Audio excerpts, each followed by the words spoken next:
बाळा, आयुष्याच्या तुफानी रणांगणात जेव्हा ऊन तळपतं आणि संघर्ष अंगावर येतो तेव्हा मन गोंधळून जातं.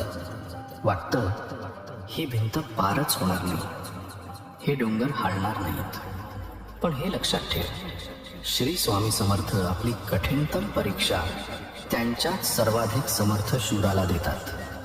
तू वादळाच्या मध्यभागी आहेस याचा अर्थ तू कमकुवत नाहीस. उलट स्वामींनी तुझ्यातली ताकद ओळखली आहे, जी कदाचित तुला अजून स्वतःलाही पूर्ण जाणवत नाही. स्वामींनी तुला निवडलंय. असंख्य जीवांमध्ये तुला हे संकट दिलं कारण ते जाणतात तू टिकशील, उभा राहशील, पुढे जाशील.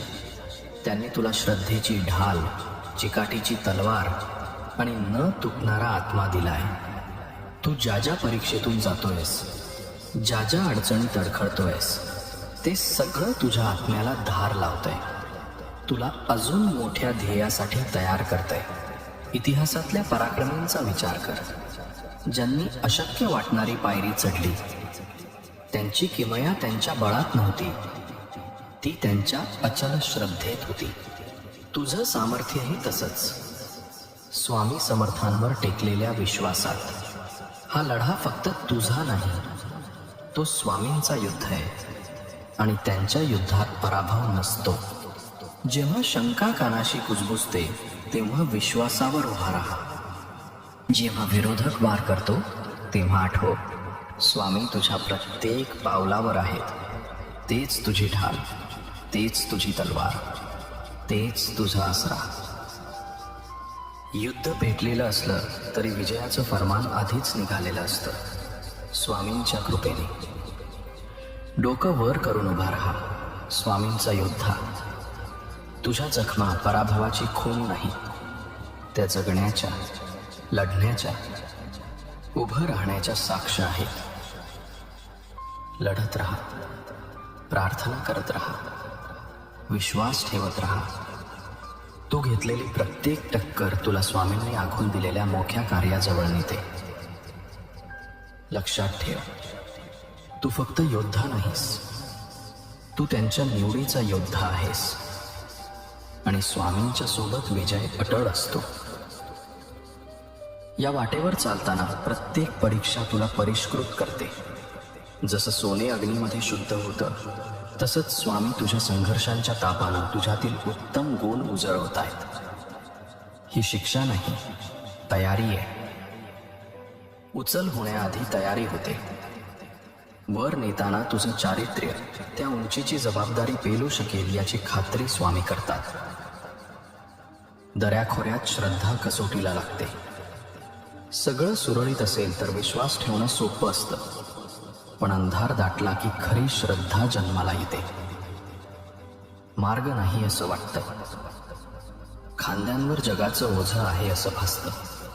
तेव्हाच स्वामी सर्वाधिक जवळ असतात. ते कधी उशीर करत नाहीत, त्यांचा वेळ परिपूर्ण असतो. तुला उशीर वाटतोय तो दिव्य वेद आहे. तुझं पाऊल नशिबीच्या योग्य वेळी पडावं म्हणून. खरे योद्धे फक्त बलाढ्य नसतात, ते पुन्हा पुन्हा उभे राहणारे असतात. पडले तरी उठतात, अडले तरी रस्ता काढतात. तू प्रत्येक वेळी उभा राहतोस तेव्हा विरोधकाला संदेश जातो, मी हार मानणार नाही. छोटं का होईना, पुढचं पाऊल म्हणजेच विजय. कारण युद्धाचं मोजमाप युद्धाच्या आकाराने नाही, हृदयाच्या धाडसाने होतं. तुझ्यावर चारही बाजूंनी दबाव आला तरी चुरगळला जाणार नाहीस. मार्ग नजरेआड झाला तरी निराश होणार नाहीस. निंदा नालस्ती झाली तरी स्वामी सोडत नाहीत. खाली पाडलं तरी तुटत नाहीस. हा स्वामींच्या योद्ध्याचा लक्षण धर्म आहे. ते तुझ्या आत अडीग आत्मबळ टिकवून ठेवतात. माघार नाही. पळायची इच्छा झाली तरी आठव, ज्याचं युद्ध स्वामींचं आहे तिथे मागे वळण नाही. समोर उभा राहा.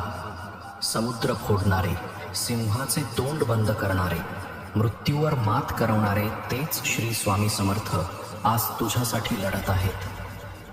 तू जिंकणाऱ्या बाजूला आहेस. आणि हो, विजय फक्त शेवटाचा निकाल नाही, तो प्रवासात घडतो. प्रत्येक संघर्ष तुला स्वामींच्या हृदयाजवळ आणतो. प्रत्येक छोट्या मोठ्या विजयात त्यांचा हात तुला दिसू लागतो.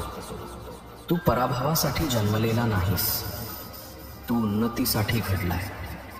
तुझं युद्ध हे तुझ्या आयुष्याचं आशीर्वादरूप रूपांतर आहे, जे तुला स्वामींच्या कार्यासाठी आकार देतंय.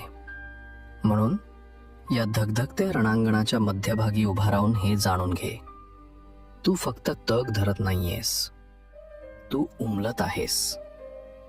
प्रत्येक लढाई तुला तुझ्या दिव्य नियतीजवळ ढकलते. धीर धर, लढत राहा. स्वामी तुझ्या बरोबर आहेत आणि स्वामी कधी हरत नाहीत.